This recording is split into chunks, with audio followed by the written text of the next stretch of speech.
أعوذ بالله من الشيطان الرجيم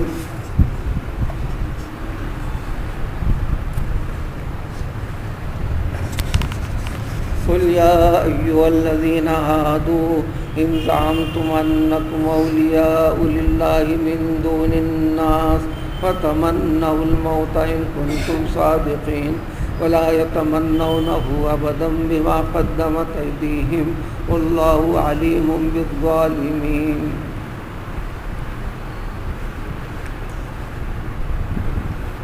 اہل کتاب یہودیوں کے عقیدے سے متعلق جو بگڑا ہوا عقیدہ تھا قرآن جگہ جگہ تذکرہ فرماتا ہے.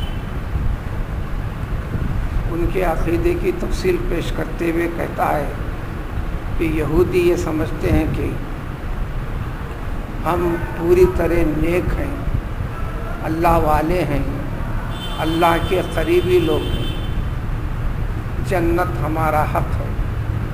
لن يدخل الجنت الا من کان ہودا او نصارا. ان کا یہ دعویٰ ہے کہ اگر جنت میں کوئی جائے گا تو صرف اور صرف یہودی یا نصرانی، اس کے سوا کوئی اور جنت میں جانے والا نہیں ہے. مزید کہتے ہیں کہ نحن ابناء اللہ و احباء. دلیل یہی ہے کہ ہم اللہ تعالیٰ کے محبوب بندے ہیں اور اس کے قریب سے قریب تر کے رشتہ دار بھی ہیں، چونکہ ہم میں حضرت عزیر علیہ السلام موجود ہیں جن کو خدائی کے درجے تک پہنچاتے ہیں. عیسائی کہتے ہیں کہ ہم اللہ کے قریب ہیں، حضرت عیسیٰ کو خدا کے درجے تک پہنچاتے ہیں.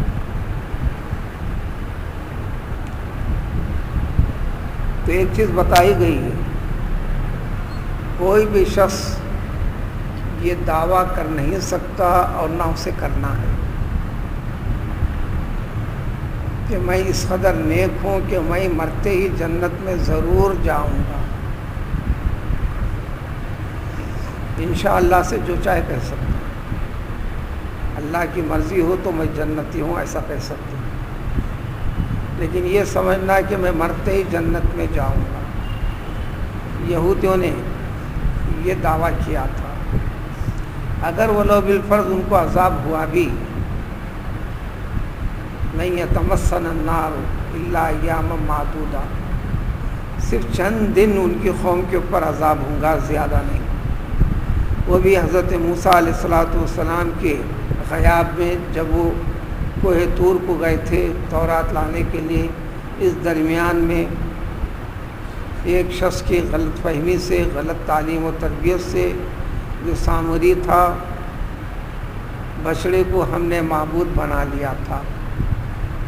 پھر اس کے بعد توبہ اللہ جو ہونا تھا ہو گیا، اور توبہ کے سلسلے میں جس کو قتل ہونا تھا، قتل کر لینا تھا، قتل بھی کر لیا. تو اس طرح ہم اللہ تعالیٰ کے نیک پاک باز بندے ہیں، یہ ایک دعویٰ تھا. ایک چیز وضاحت کی گئی، ان کے واقعے کو ذکر کر کر اس امت کے لیے بھی احادیث میں تفصیل ہے. کوئی بھی شخص موت کی تمنا نہ کرے، اور کوئی بھی شخص یہ دعویٰ کر نہیں سکتا اور نہ کرے کہ میں مرتے ہی جنت میں جاؤں گا، جنتی ہوں، قطعی طور پر میں جنتی ہوں. مسلمانوں میں ایک طبقہ اس قسم کا دعویٰ کرتا ہے جس کو فرقہ جبریہ نام دیا گیا ہے. ہم نے نماز پڑھی، نماز کا حکم تھا، روزے رکھے، روزے کا حکم تھا، زکوٰۃ عطا کیا، زکوٰۃ کے ادا کرنے کا حکم تھا، صدقات و خیرات کیے. اب اللہ تعالیٰ کے اوپر ضروری ہو جاتا ہے کہ وہ ہم کو جنت میں داخل کرے، ہم جنتی ہیں. وہ فرقہ جبریہ کہتے ہیں.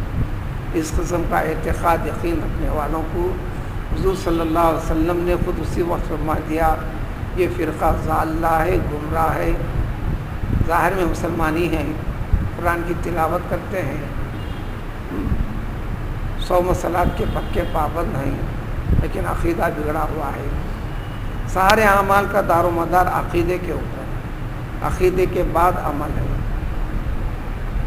اسلام میں 13 سال تک قرآن نازل ہوتا رہا، صرف عقیدے کی تربیت دی گئی۔ عقیدہ جن کا پختہ ہوا، توحید کے اوپر قائم رہے، تو اس عقیدے پر باقی رہنے کے لیے شریعت دی گئی۔ الغرض اسی طرح موت سے کی تمنا کرنے سے منع کیا گیا۔ موت کی تمنا کرنا دراصل اللہ کے مقابلے میں اپنی جرأت اور جسارت کا تذکرہ کرنا ہے، لہذا اس سے منع کر دیا گیا۔ اور موت کی تمنا کس لیے کرے گا کہ میں مرتے جنت میں جاؤں گا؟ وہ تو دعویٰ غلط ہے۔ جنت میں داخلہ اللہ کے فضل پر ہے، اللہ کے معاف کرنے پر ہے، اللہ تعالیٰ کی جانب سے آپ کے اعمال کو قبول کرنے کی بنیاد پر ہے۔ لہذا عبادت کے بعد دعا کے اپنے عمل کو قبول کرے اللہ تعالیٰ۔ یہودیوں کے متعلق پچھلی آیت میں بھی ذکر کیا گیا تھا، یہ بدعملی کے اندر اس قدر بدعمل ہیں، اللہ تعالیٰ کی کتاب تورات رکھتے ہوئے بھی اس کے کئی ایک چیزوں کی، اہم چیزوں کی مخالفت کی، انکار کر دیا، جھٹلا دیا، جس میں آخر الزماں پیغمبر صلی اللہ علیہ وسلم کی آمد کا تذکرہ بھی ہے۔ اس کے باوجود بھی ہٹ درمی کرتے ہوئے اپنے آپ کو جنتی کہتے ہیں، اللہ والے کہتے ہیں۔ اگر ایسا کہتے ہیں تو اے پیغمبر صلی اللہ علیہ وسلم ایسا کہنے والوں سے فرما دیجئے، اگر تمہارا دعویٰ ایسا ہی ہے کہ تم اللہ تعالیٰ کے ولی ہو، قریبی رشتہ دار ہو، اور تمام تمہارے مقابلے میں دوسرے لوگ نہ جنتی ہیں نہ اللہ کے قریبی ہیں، فلاں تو ٹھیک ہے، تم جب قریبی ہیں، اللہ سے زیادہ محبت ہے، جنتی ہیں، مرنے کے بعد پکا یقین ہے کہ تم جنت میں ہی جاؤ گے، تو پھر تاخیر کیوں؟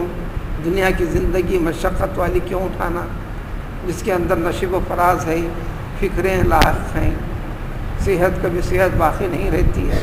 ان مصیبتوں سے چھٹکارا پا کر راز جنت میں پہنچنے کے لیے فتمنا الموت، تم موت کی تمنا کرو، دعا کرو، چونکہ فرمان رسول تھا اللہ کی طرف سے۔ رسول اللہ صلی اللہ علیہ وسلم نے فرمایا اگر ان میں سے کوئی ایک بھی ایسی دعا کرتا، دعا اس کے ختم ہوتی بھی نہیں کہ اس کی موت ہوتی تھی۔ اور ان کو بھی یقین تھا کہ رسول کے فرمان کے بعد موت کی تمنا کرنے کا مطلب ہے اپنے آپ کو موت کی دعوت دینا ہے۔ ان کنتم صادقین، اگر تم اپنے عقیدے میں سچے ہو تو کر لو موت کی تمنا، اس لیے کہ اللہ سے ملنے کا راستہ ایک ہی ہے، درمیان میں موت کا مزہ چکھنا ہے۔ موت کے بغیر، اس لیے کہتے ہیں کہ موت ایک پل ہے جو اللہ کے حبیب کو اللہ تک پہنچاتی ہے، اللہ کے دشمن کو اللہ کے غضب تک پہنچاتی ہے۔ بندے اور اللہ کے درمیان میں قریب ہونے سے درمیان میں ایک فاصلہ جو رہ جاتا ہے صرف اور صرف موت کا۔ اگر بہت قریب کے ہیں تو پھر موت کی تمنا کرو اگر تمہارا دعویٰ سچا ہے۔ خود اللہ تعالیٰ تردید کر کے فرما دیتے ہیں وَلَا يَتَمَنَّوْنَهُ أَبَدًا، ہرگز یہ مرنے کی تمنا نہیں کریں گے، دنیا بڑی پیاری ہے، ان کو جینا چاہیں گے۔ دوسری وجہ بما قدمت ایدیہم، جو کچھ انہوں نے کیا ہے ان کے کرتوت ان کے سامنے ہیں، ان کا ضمیر جانتا ہے کہ جنت کے لائق ایسے عمل نہیں ہیں جو مرتے ہی جنت میں ان کو داخل کر دیں گے، وہ کہیں کو کریں گے تمنا۔ واللہ علیم بالظالمین، ایسے ظالموں کو، نافرمانوں کو، فاسقوں کو، فاجروں کو اللہ تعالیٰ خوب بہتر جانتے ہیں۔ اور تمنا نہیں کیا، موت سے بھاگنا چاہے تو بھی کیا موت نہیں آئے گی؟ ان سے یہ بھی فرما دیجئے ان الموت الذی تفرون منہ، وہ موت جس سے تم فرار اختیار کرتے ہو، بھاگ رہے ہو، مرنا نہیں چاہتے ہو، موت کا نام آتے ڈرتے ہو، موت کا تذکرہ کرتے اچھی اچھی باتیں کرو کہتے ہو، اس موضوع کو ہٹا دو کہتے ہو، یاد رکھنا کہ فإنہ ملاقیکم، اس موت سے تم تمام کی ملاقات ہو کر ہی رہے گی، کوئی چھوٹنے والا کوئی بچنے والا نہیں ہے۔ پھر موت کے بعد ہونے والا کیا ہے؟ ثم تردون الی عالم الغیب والشہادہ، اللہ تبارک تعالیٰ جو تمہارے غیب کو ابھی خوب علم رکھتا ہے، تمہارے حاضر اور موجود ہر چیز کو بھی خوب جانتا ہے، اس کے پاس اس کے روبرو تم تمام کو پیش کر دیا جائے گا، وہاں پر حساب و کتاب ہوگا، تم کو تمہارے عمل اچھے اور برے ساری چیزوں کی خبر تم کو دے دے گا۔ موت کی تمنا کرنے سے منع کیا گیا، لیکن ایسے اسباب جس میں موت واقع ہوتی فطری طور پر، مثلا خود رسول اللہ صلی اللہ علیہ وسلم ایک مرتبہ ایک ایسی دیوار کے پاس سے گزرے جو جھکی ہوئی تھی، کبھی بھی گر بھی سکتی تھی، گر نہیں رہی تھی، گر سکتی تھی۔ جب وہاں سے گزر ہوا تو تیزی کے ساتھ گزر ہوا، خود کو موت کے حوالے کرنا بھی نہیں ہے۔ کہیں آگ لگ گئی ہے، اسے فرار اختیار کرنے پر بچا جا سکتا ہے، یہ فطری تقاضا بھی ہے، شریعت بھی اجازت دیتی ہے۔ اسی طرح سیلاب آ گیا، آنے دو، جو ہوگا سو ہوگا، میں ٹھہرا رہوں گا، یہ فیصلہ کرنا غلط ہے۔ بچنے کی تدبیر کرنا یہ اجازت ہے، فطری طور پر بھی، شریعت کے اعتبار سے بھی۔ ہاں البتہ ایسے امراض جیسے طاعون وغیرہ جس کا فقدان کم و بیش آج نہیں ہے،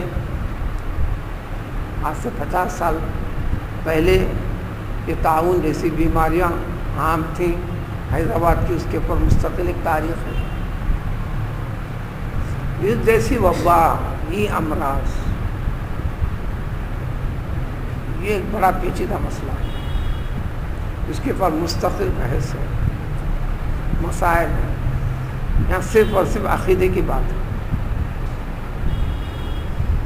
یہاں سے ہٹنے پر اس سے احتیاط کرنے کے لیے نقل مقام کرنا جائز ہے، لیکن یہ عقیدہ رکھنا کہ میں اس مقام کو، اس وبائی ایریے کو، وبائی امراض کے علاقے کو چھوڑ کر نکل جاؤں گا تو بچ جاؤں گا، نہیں نکلوں گا تو پھنس جاؤں گا، مصیبت میں مبتلا ہو جاؤں گا، یہ عقیدہ رکھنا غلط ہے۔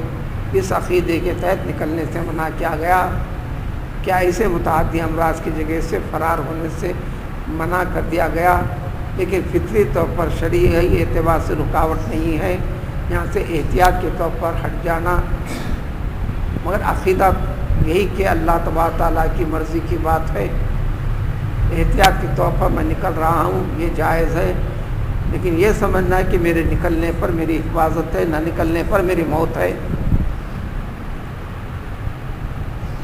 یہ عقیدہ غلط ہے۔ وبائی امراض کے بارے میں سمجھا رسول اللہ صلی اللہ علیہ وسلم نے، تو پھر فلاں کس وجہ سے مبتلا ہوا، فلاں کی وجہ سے، اور فلاں کی وجہ سے، فلاں کی وجہ سے، تو سلسلہ ایک جگہ جا کر رکے گا۔ تو سب سے پہلے جو مبتلا ہوا وہ کس کی وجہ سے ہوا؟ ظاہر اللہ کی طرف سے۔ اور جب تک اس عقیدے میں کمزوری ہو، اس کو وہاں سے دور ہٹنے کی اجازت ہے۔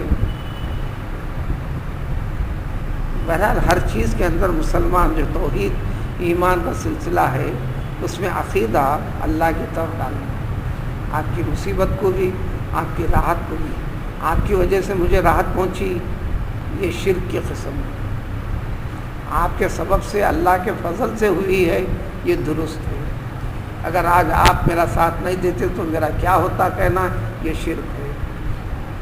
اللہ تعالیٰ کا فضل ہوا اور اللہ تعالیٰ نے آپ کے ذریعے سے میری مدد فرمائی، یہ سبب بنایا آپ کو، یہ کہنا جائز ہے۔ بس اتنا باریک پوائنٹ کو رکھنا اپنے اسلام کی، ایمان کی حفاظت ہے۔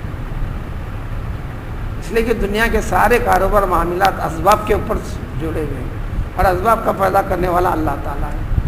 کسی کی مدد کے لیے آپ کو بھیجنا یہ اللہ کا کام ہے، اللہ نے سبب بنایا اور اس کے دل میں اس وقت نرمی پیدا کی جو مدد کرنے کے لیے تیار ہو گیا، نرم بات کرنے کے لیے تیار ہو گیا، آپ کا ساتھ دینے کے لیے تیار ہو گیا۔ اس کے پیچھے صرف اور صرف اللہ تعالیٰ کی قدرت کار فرما ہے، اللہ کا ارادہ کار فرما ہے۔ اللہ تعالیٰ دنیا کے ہر کام کو اسباب کے ساتھ جوڑ دیے، اور وہ سبب بنانے والا، پیدا کرنے والا، کسی کے ساتھ جوڑنے والا اللہ ہے۔ تو اس رشتے کو، رابطے کو باقی رکھنا یہ توحید ہے۔ ورنہ میں مسلمان ہوں یہ سمجھ کر کہ میں مشرک نہیں ہوں، سمجھنا یہ غلطی ہے۔ حضور اکرم صلی اللہ علیہ وسلم ایک مرتبہ ان ساری چیزوں کی تفصیل پیش کرتے ہوئے رو پڑے، وجہ دریافت کرنے پر بتایا کہ مجھے میری امت کا یہ خوف نہیں ہے کہ وہ بتوں کے سامنے جا کر ہاتھ جوڑیں گے، پرستش کریں گے، اس کا خوف نہیں ہے، یہ ہرگز نہیں کریں گے، لیکن شرک جیسی چیزوں سے بچ نہیں پائیں گے، مثلا ریاکاری، دکھلاوے جیسے کام کر دینا، یہ شرک ہے۔ بس اس چیز کا خوف مجھے ہے کہ میری امت کا ایک بڑا حصہ دوزخ میں جانا پڑے گا اس کو، جو اپنے عملوں کے اندر شرک جیسے چیزوں کو داخل کرتا چلا جائے گا۔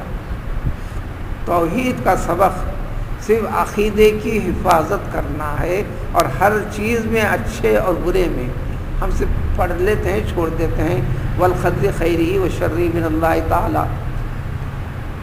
انسان کے ساتھ ہر لمحہ، ہر پہلو زندگی کے کسی بھی موڑ میں اس کے ساتھ جو کچھ اچھا ہو رہا ہے یا جو کچھ بھی برا ہو رہا ہے یا ہونے والا ہے، ہونے جا رہا ہے،